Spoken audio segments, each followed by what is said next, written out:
Listen, the only way you can stop repeating those patterns, repeating the toxic patterns that you keep on repeating until you sabotage yourself, things like people pleasing, avoiding at conflict, or shutting down in conflict. Those type of toxic patterns that you keep repeating and you dislike it keep on self-sabotaging you. And the only way you can remove it is through confronting your fear of feeling those moments, those discomfort at the moments you feel like you're about to sabotage yourself. Listen, right? When I was in a debate class, of course, we're told to stand up and to practice. We're told to um, express our opinion about this political stuff. I was in MUN, Model United Nation, and it was a program where you can practice to debate about political topics and various stuff to talk about. Right? I was actually a bit dumb. Right? I was a bit dumb. I wasn't knowledgeable about any of this political stuff, and because of that insecurity, I became one of the person that was the dumbest. Like actually the one that was not knowledgeable at all. I was the one that just stepped out of the game because I was so scared to actually study because I was afraid that studying will just make things even worse because my insecurity is there already, right? And I had that feeling of discomfort all over my body, and that feeling of discomfort led me to not getting enough points, to let me not having this whole debate as a very good experience for myself, expressing my opinions at the front, right, on the podium. I didn't get to do that at all. Why? Because I was scared, I was insecure, and that feeling of insecurity or that feeling of discomfort, it was just all throughout my body, just overwhelming me in a way. And I fear it. I fear that discomfort. So I was trying to numb or distract my phone by scrolling, right? Because I fear that discomfort. So I try to go to the bathroom and just scroll, sit on the toilet. Why? I was scared of feeling the discomfort, or I was scared. I have that fear of feeling the discomfort in my body, because if I feel that discomfort in my body, that means I feel insecurity. I feel small. I feel like I cannot get out of the out of my seat and actually express my opinions, express my political opinions, right, about this matter. I can't do that. Why? Because I'm scared. And if you guys like did uh, end up in the same situation, perhaps not the exact same as me, but in another situation, perhaps when you cannot speak up because um, you scared your, I don't know, because you know that your friends is much bigger than you, maybe, right? And that ruins the whole situation because now you can't be friends with your other person. Whatever it is, whatever situation it is, if you keep on shutting down a conflict because you're scared of actually confronting that conflict so you can resolve the situation or resolve the problem with your friends, with your family, or with your partner, even if you have a wife. If you don't have a wife, if you're right now scared of actually having a wife because you know that yourself, you keep on repeating those toxic patterns, then this video is for you. Now, one of the reasons that you keep doing it, again, I keep on repeating it, is because you're scared, because you have that fear of discomfort, right? Having the fear of discomfort is not going to allow you to move through the feeling of discomfort and actually bring you to ease in order for you to respond instead of react. Because the whole game here is for us to respond and not react. That's the only thing, right? If you think of it, if you react, no, sorry, if you respond, like let's say in my situation, if I actually respond to it and I'm okay with the discomfort and I allow myself to feel the discomfort and accept that, okay, I have this discomfort because I feel insecure, my whole nervous system feels insecure, but I show up anyway, but I respond anyway, what will happen? I will allow my body to learn that it is safe to be in that discomfort, and I do not have to fix it, or I don't have to have the urgency to resolve or to get rid of that discomfort feeling. Let's say you have inner critic, you have inner voices, you keep on having war within yourself. I hear a lot of people say that. My friend, he asked me about how to get rid of war or conflict with yourself. You keep on making bad decisions because you know inside you there's another part of you that keeps on deciding moments that are very essential, moments that are very essential for your life, moments that are, if you get it right, then your life will be 100 times better. Even if you get it wrong, your life will be 100 times worse. And then you make the bad decision and you blame yourself, right? No, for guys who experience this, a key little reminding a reminder for you: there is no part of you that is at fault. So you are not at fault for choosing bad decisions. There's just a younger part of you, right? A younger part of you that is familiar with the situation, that if I choose something that is risky, it's gonna risk reliving, or I'm gonna be triggered by the old feeling that was painful during childhood. So if you watch my videos, I talk a lot about childhood experiences, how the nervous system is affected by childhood, and you know me, right? If your nervous system was affected, if your nervous system um, is affected through your birth giver, by them like affecting you by yelling at you, by abusing you, not even abusing you, by talking bad about you when you're small, that will affect so bad when you're an adult in today's life. I know a lot of people say that. A lot of people are actually in denial. They said, "Oh, my parents were okay, nothing bad happened." Then why do you keep on living like this? Why do you keep on sabotaging yourself? Right? It's all from the environment. It's all from the external environment. You have to. This is it. You just have to understand the whole game. You got to understand the whole journey that you had to undergo, that you had to go through, that you went through, from infant to toddler to school age to now you being an adult. You have to understand that childhood matters, and childhood will always leave some gaps. You cannot just leave childhood without any gaps, right? Even though you're not abused sexually, emotionally, verbally, or physically, you still have some gaps. And one of which is when your parents have a dysregulated nervous system. When your parents have a dysregulated nervous system, meaning that they cannot calm themselves down when they feel discomfort. So when you're doing something wrong, they respond in a way, they give you feedback in a way that also hurts your nervous system as well. That's what I call mirroring back your own personality or your own characteristics. Because when you're a parent, you're like a mirror to the child, right? Let's say, like, imagine a mirror right now. You're looking at a mirror, you're looking at yourself, right? You have a reflection of yourself. Think of that mirror like your parents.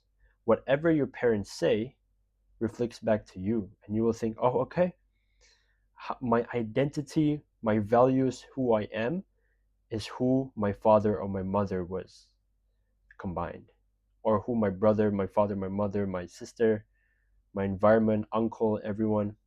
How they see me is how I see myself. Why? Because you're dependent on them.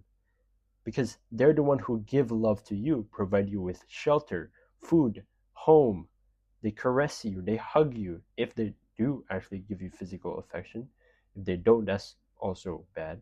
But if I'm assuming a lot of people are given physical affection, right? Like hugging, physical touch, right? When they were a baby, toddler, and so on and so forth. Even though they give you that, words can hurt. Body gestures can allow a child to be hyper vigilant because let's say, I don't know, there's a lot of stress and tension in the house, and a child needs to overthink. Did I do something wrong? Am I a burden? Okay, I'm not gonna be a burden. I'm not gonna cause like any more problem. I'm just gonna sit here, isolate myself, and be a good little boy.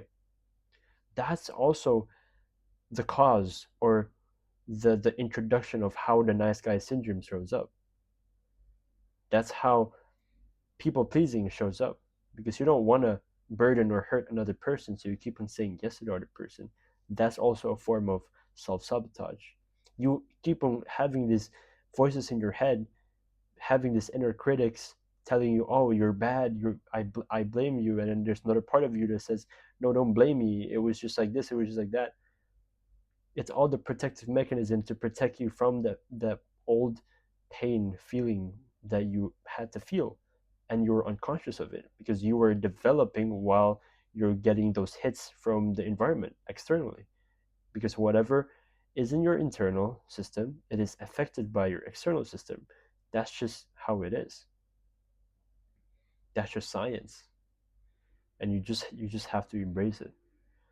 So again, going back to the topic of how to actually remove those toxic behaviors, those toxic patterns that you keep on showing up. And also, you want to do this naturally and in a simple way. Why? Because you're already going through life. You don't want to go. You don't want to have. Well, I'm not here. I'm not a doctor, and I'm not telling you to not take your medications. Perhaps you go to the doctor for this. I am not a doctor. I'm just your guide. I'm just a wizard that is trying to put you into initiation and guide you to descend inside yourself and go inside your own body and take a look of yourself, do some self reflection so you can ascend, so you can integrate whatever parts you you decide to just unconsciously um, bury down yourself and it's affecting you in your life combined with yourself. So I'm not just a guide, I'm not a doctor. But through my experience, I've healed and I have integrated like some most of my parts into today's life. And based on my experience, even though I research a lot about trauma therapy, about taking this medication, drugs, and everything, it all didn't work. Just the cycle didn't work. I keep on having anxiety, worry of this might happen, that might happen, and then suddenly I sabotage myself because I reacted to it. Oh, not again. Another fail. And the only way you can do it is to live life. Live life? What do you mean? What do you mean, Zafar? Live life? I'll get to the point, okay? Living life. Living life, when you just live life and you just try to not think about healing naturally, that's when you actually think naturally, right? You're doing all the other people are saying affirmations. Oh, you're safe. You are welcome to the world. You're safe. You're a good kid. You're not going to be abandoned. Like those affirmations, those are good for regulating your nervous system, but it's not going to change your life as much as you actually descending into life and to actually face the hard moments where you had to respond instead of react at those moments where you feel discomfort, at those moments where you are in a conflict and you want to shut down and avoid, but then you just stay there. You stay there and you be with that comfort, and then you can actually respond from that. I'm not saying that you will, from this video alone, that you will actually automatically in the next couple of days, like just perfectly um, without any flaws, just go through your life without any self sabotage. I'm not saying that, but what I'm saying to you that you can fix this, you can heal this, you can resolve this based on my experience naturally, right? So what you want to do, again, it's just the title of this video. right? What you want to do is to not let fear come through. You have to practice not being scared of trying to be or sit with that discomfort when you feel like you want to react. Like, let's say you have porn addiction, right? The way I healed my porn addiction slowly, is by letting those urges or those desire, those lustful moments, to just sit right there. And I do nothing with it. To feel my body, to use the felt sense, to use to sense, to have to feel the bodily sensation. Okay, where do I feel this in my part? Where do I feel the desires and urges in my part? I sit there and I just close my eyes. This is the exercise that I want to show you guys. You want to close your eyes and you want to be there. You want to sort of breathe into it and you want to feel those urges and those desires. Where do you feel it? Do you feel it in your stomach, abdomen part? Do you feel any pain? Do you feel it in your head perhaps? Do you feel it in your neck? What is it? And then in order for you to release that tension, no, actually don't release that tension. You thought I was going to say in order for you to release that tension, do this exercise. No. Listen, if it's not clicking to you, then it's not clicking to you, right? But I know this will take time for you to understand. You don't want to get rid of that discomfort at the moment you feel discomfort. Why? Because you want to teach your nervous system that it is okay, that it is safe to be with that tension, but we don't have to be urgent or we don't have to react straight away. So you want to use your conscious, you want to use your head, you want to use your what we call your neocortex, right? There's three parts of the brain: neocortex, reptilian brain, and limbic system. Your reptilian brain is the brain for you to sleep, to snore, to wake up, to take a shower, to eat. Your limbic system or your limbic brain is where you allow emotions, is where emotions are built. And your neocortex is when you want to reason, is for you to reason, is to you for you to make meaning onto something, right? That's also one key thing. Because when you're in discomfort, you're trying to make meaning into it. You're trying to be okay. Um, if I stand up and if I'm insecure, that means I'm not gonna be. Yeah, and if I'm not knowledgeable about this political topic, then and people's gonna laugh at me, and I'm gonna be insecure, and then I'm not gonna feel good, and then I'm not gonna have friends, and then people is not gonna like me, and then I want to go out of the school, right? That is meaning making. That's also one thing that you want to get rid of when you have inner critics. Oh, that means if I have this, that means something to me, right? Oh, you should not, you you shouldn't do that. That's your fault. Why did you do that? And then your brain thinks, oh, it is my fault. Oh, why did I do that? Oh, I'm such a this. Such a that. I'm such a X Y Z. Now you're calling yourself names. Now your nervous system feels even worse. Now you feel even worse. What you want to do is just acknowledge, allow, and accept. You want to acknowledge yourself. You want to look into yourself. You want to see, okay, this is happening, right? This discomfort is happening. Number two, you want to allow it to happen. Okay, I allow. I hold space for whatever tension, discomfort, anxiety, worry, fear that I feel. Third, you want to accept. You want to, okay, I accept that I'm like this. I don't have to fix anything. I don't have to change anything. I just want to let my body know that it is safe for my body to let those emotions and those feelings through bodily sensations out into the air. Because what I want to teach is I want to teach safety.